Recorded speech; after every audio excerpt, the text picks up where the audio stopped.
Hey everybody, welcome. We are doing our monthly leadership video. We actually 2 months ago kicked off kind of a series where we're looking at some characteristics that were listed in Francis Chan's new book, or newest book, I should say, Letters to the Church, chapter 6. He talks about what a good shepherd is, what a good leader, especially the kind of leader that we think about as it relates to the church, the kind of leadership that we think at in terms of Christianity, and the kind of leadership that we feel like we see in the person of Jesus and in those first century apostles, leaders of the church. And those are really what we're wanting to model and emulate in our life, but also to our world. That first generation of church leaders had such an impact on their world, on their culture, on their citizens, and we want to have that same impact. So we're dialing back in that again this month. 2 months ago we looked at the Christian leader. This week we're going to look at the loving leader or the loving pastor. Now, sometimes when I use that word leader or pastor, some of you want to immediately extradite yourself from that descriptor. Please don't do that. Here's what I want you to know. Maybe you're leading one of our teams, a cleaning team, a greeting team, a brewing team. Maybe you're leading one of our classes, the Tiny Lagoon, Big Kids Bay, the Wave. Maybe you're leading a small group or an assistant leader in a small group. Whatever it is, I want you to understand that our thoughts about you, first and foremost, are how you're leading and loving people first.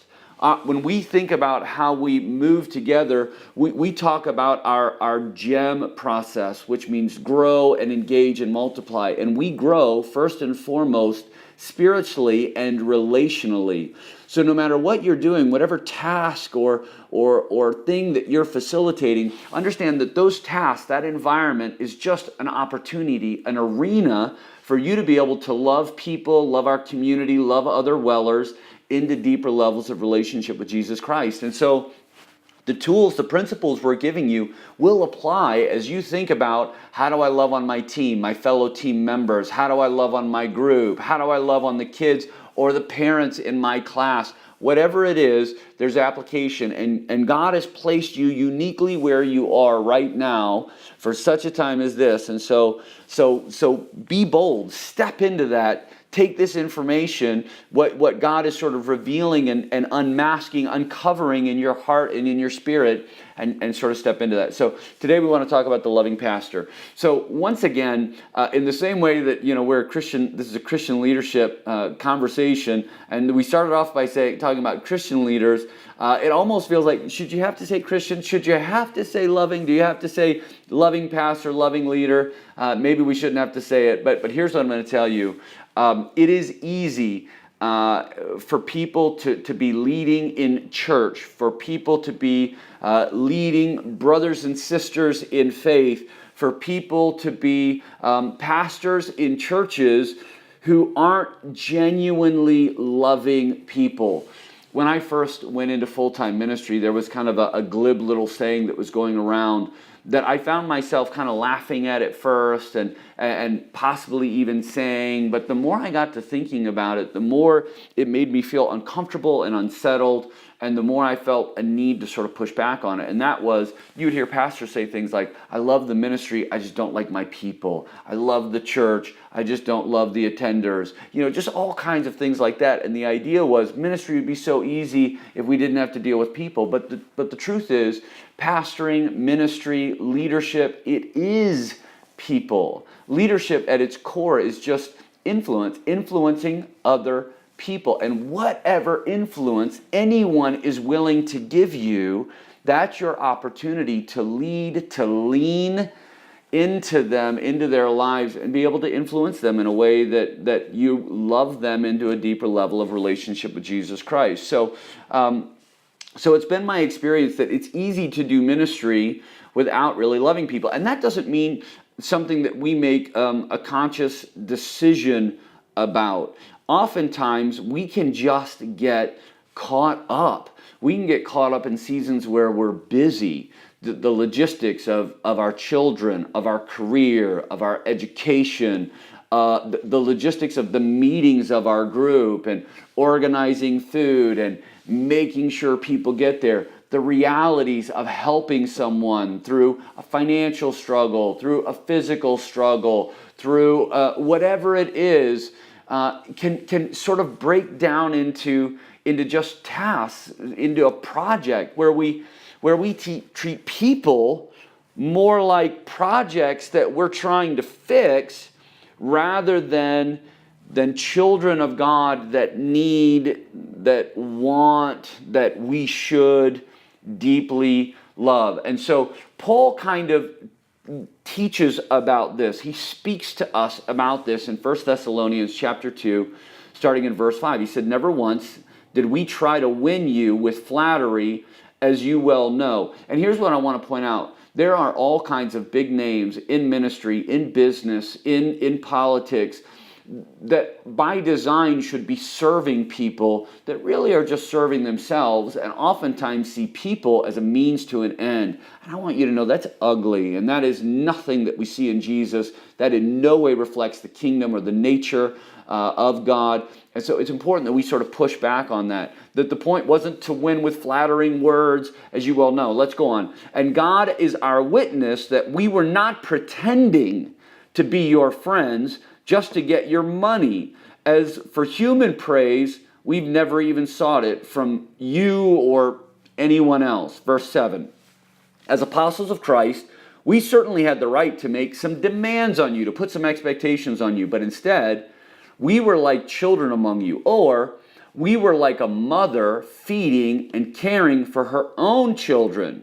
That's right. We loved you so much that we shared with you not only God's good news, but our own lives too." Verse 9. "And don't you remember, dear brothers and sisters, how hard we worked among you night and day? We toiled to earn a living so that we wouldn't be a burden on any of you as we preached the good news of God to you. You yourselves are our witnesses, and so is God, that we were devout and honest and faultless towards all of you believers. And you know that we treated each of you as a father treats his own children." That's key. "We pleaded with you, we encouraged you, we urged you to live your lives in a way that God would consider worthy, for he called you." God the Father called you to share in his kingdom and to share in his glory. So let me just highlight 3 things really quickly for you to think about in terms of being a loving leader or loving pastor in your life. And that really applies no matter where, whether you're working for the Well or your church or wherever it is, it's going to be applicable for you. So the first thing that Paul says in verse 7 is, he says, we loved you like a mother taking care of her children. We were gentle with you, but we also made sure you had everything that you could possibly need. And you get that picture of a mom with a baby. As a pastor, especially when I was a young pastor before I started having kids, moms are so proud, man. When a mom would first come that first Sunday back to church, when she's finally back out in the public and exposing her children to all the germs and all those wonderful things, it was such a point of honor for them to let you hold their baby. But as a young man, even as a young married man, I didn't realize that. I didn't grasp that. So I'll never forget one day, a young mom came up, had her baby at church for the first time, and she said, "Pastor Jerry, would you like to hold the baby? Would you like to hold little Cassie?" And I was like, "Nah, I'm good, really." And so Carrie did what every woman should do when they're married to a knucklehead. She grabbed my ear and pulled me aside, and she said, "When a woman asks you if you want to hold her baby, you say yes." Also, she instructed me, that was the day I learned that all babies are beautiful regardless of what they look like. Now, you and I both know all babies are not beautiful. Now, your baby, of course, was beautiful. My baby was beautiful. But we have both seen other people's babies that were not beautiful. And yet, a mom is just blind to all of that. In the same way, Paul says, whatever imperfections you have, whatever things were wrong with you, we were blind to those things. We just loved you like a mom loving her children, and we made sure that you had everything that you needed. And imagine how amazing it would feel if you had small group leaders, dream team leaders, pastors in your life that really consistently, faithfully loved you like that? And that's really what Paul is inviting us into. That's what he's saying is the way that we should be. So all of us have had difficult people in our lives. But here's what I want you to know. Every one of those difficult people had a mom, and that mom loved them. She had this capacity, this almost instinctual and endless capacity to love that difficult person no matter how difficult they were being. Chances are most of us know someone who had a broken relationship either with their parent or with their kids. And the thing that you see that's consistent is the heart of a mother never stops yearning and moving towards that child. And so I want to encourage you, as leaders, our heart should never stop yearning and leaning towards our people. A mom can love anyone. As a leader, as a pastor, we have to be able to love anyone. The second thing that I want you to see is that a mom shares her life. Paul says in verse 8, he said, we loved you so much that we shared with you not only the good news, but we shared our lives with you. Loving pastors are not people who live at a distance, who stay at a distance, who build ivory towers and withdraw themselves from their people. They invite them into their life. Now listen, I get it. All of us have a limited amount of time, limited amount of space, limited amount of phone calls that we can make and so on. So we can't do everything for everyone, but we need to be people who are marked by these kind of behaviors. We need to be known as folks who have people in our homes, who give out our real number, who pick up the phone, who respond in emergencies. All the things that you would expect from your parents, all the things that you would want your kids to expect from you. We don't want parents who are maybe physically present but emotionally withdrawn. We've all experienced that in someone's life, maybe your own life. But it can be detrimental, it can be harmful. In the same way, when we have spiritual leaders who are physically present, making intellectual or moral or even physical demands on our time and our heart and our spirit, but are not personally, emotionally investing and opening up our lives, it leaves us to feeling manipulated and coerced, and it just sort of lends to a real sort of ugly situation. The last thing I want you to see about a mom, think about, is moms never give up. Never, never, never, never, never give up. So moms love anyone. They can love no matter what. They share their lives, and they don't give up. 1 Thessalonians 2:8 again. We loved you so much that we shared with you not only the good news of God, but also our lives. Remember, at the end of the day, the thing that we're taking to people, the thing that we're sharing, the reason we're opening up our homes, our lives, our time, all of these things is so that in the end we can give them Jesus. That's our overarching why. That's our compelling story, our compelling reason. That's what's driving this for us. One of the things that cracks me up, we have at least 3 adult children who are 21 or older. We have one 17-year-old. She's a senior in high school now. And anytime any of them are staying at our house for the night, when they wake up the next morning, Carrie will have a sack lunch for them. She will get up and short order cook breakfast for them. She will do their laundry. Whatever it is, she does. And it doesn't matter. I mean, the other day was Easter in our home, and 2 of our kids are adults living outside the house. They're married.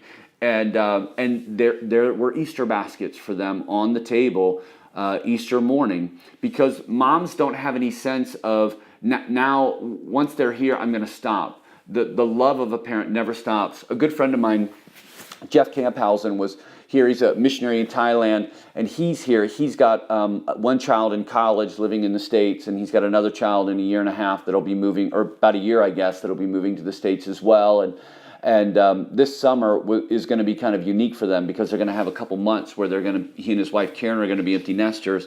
And we were talking about how it doesn't matter what age your kids are, what stage of life they're in, your sense of responsibility for them never changes. And that's what I want us to realize as leaders. It doesn't matter what stage of life our people are in, our sense of responsibility for them should never change. So we don't want to give up.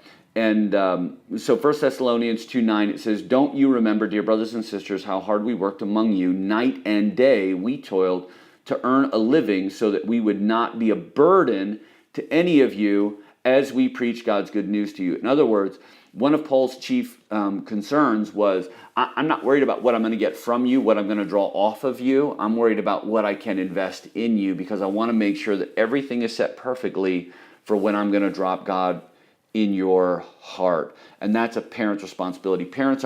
We don't have children to figure out what we can get from them. It's because we want to impart and give and love them in the same way as leaders. That's how we should be thinking about it. Not only does Paul say that they were like a mother, he also says they were like a father. So we see the mother's love in this passage, and we also see in verse 11 the father's love in this passage. And in verse 12, he says, "We pleaded with you, we encouraged you, and we urged you to live your lives in a way that God would consider worthy, for he called you and shared his kingdom of glory." Now, let me be clear. There's no theological implications for using those three different words. Paul's just doubling down here. He's basically saying, we did everything we could. But I wonder if we couldn't take those three words and use them to sort of give us a little bit of insight today. And so there are three things that I do as a dad that are incredibly important to me and have become important to my kids. The first one is instruct.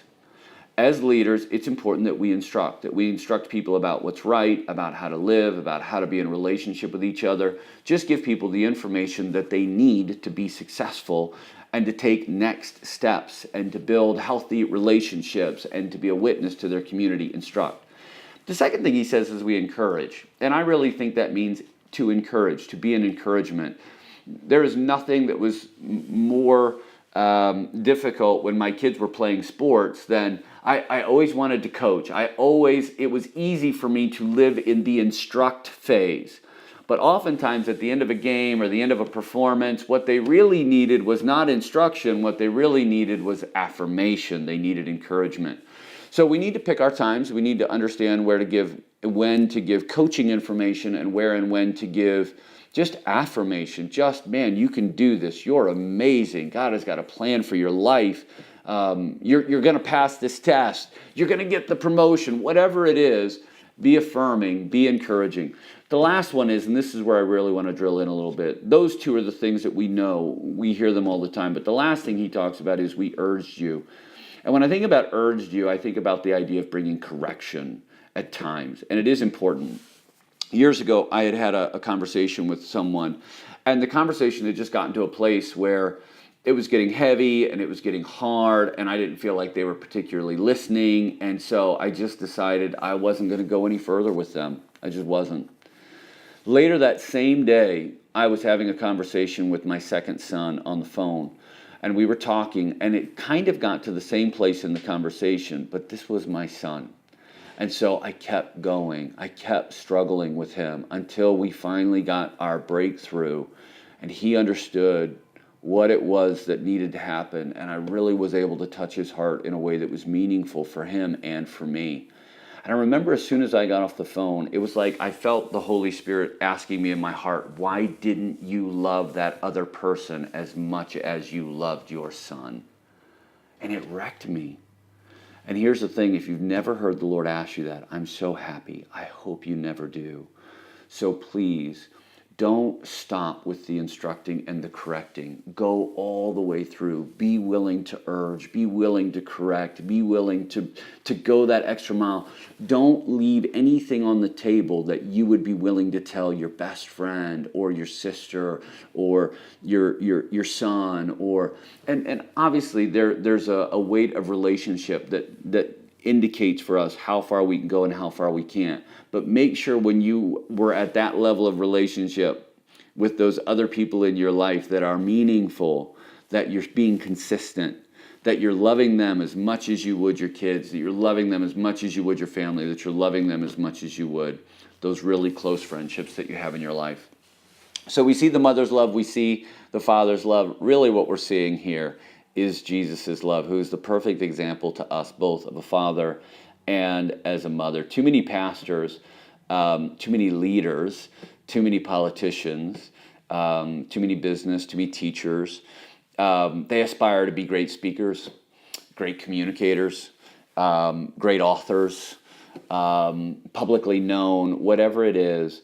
There aren't enough people who just genuinely aspire to be great moms and dads in the educational world, to be moms and dads in the marketplace, to be moms and dads in the public sector, to be moms and dads in the church.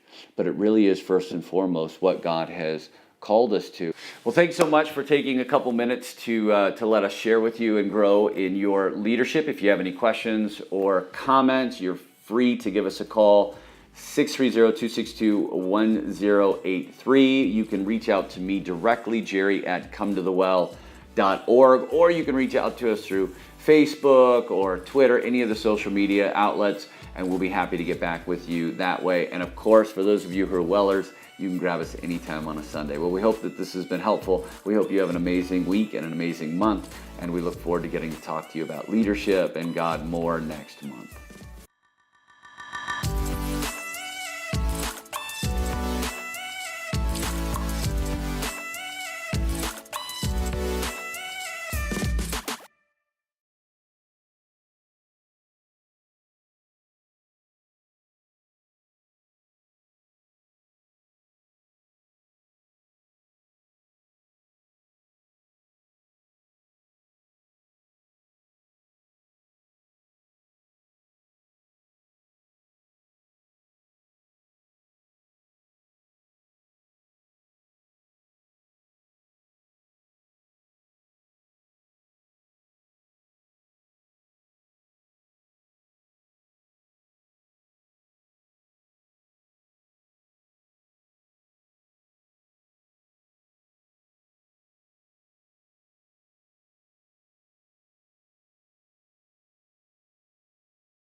you, whichever it was I did.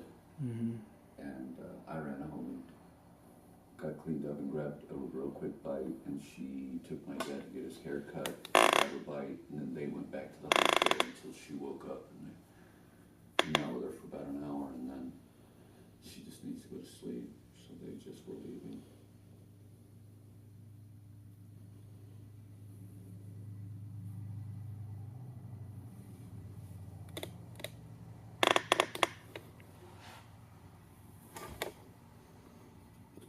Hey, just to clarify, you said when I'm not screaming it's worse. You don't feel like I'm ever talking in a condescending way to you. No. Okay. That's not okay. Well, and I don't being accused of over communicating is that is That's a moniker completely different. that I could live with. Yeah. Yeah. Being cruel or condescending is not. All right. Can you talk a little bit in the way that you're going to talk? Yeah, so Francis Chan's book, Letters to the Church, in chapter 6, he goes to a section called The Good Shepherds. And so we want to kind of use that. I just loved the material and what it sort of evoked in my heart. And so we're really using that as the impetus for our leadership series for now. All And right. You're good. All right, so I'm going to start recording this. I'm going to double check to make sure that this is recorded. Recording.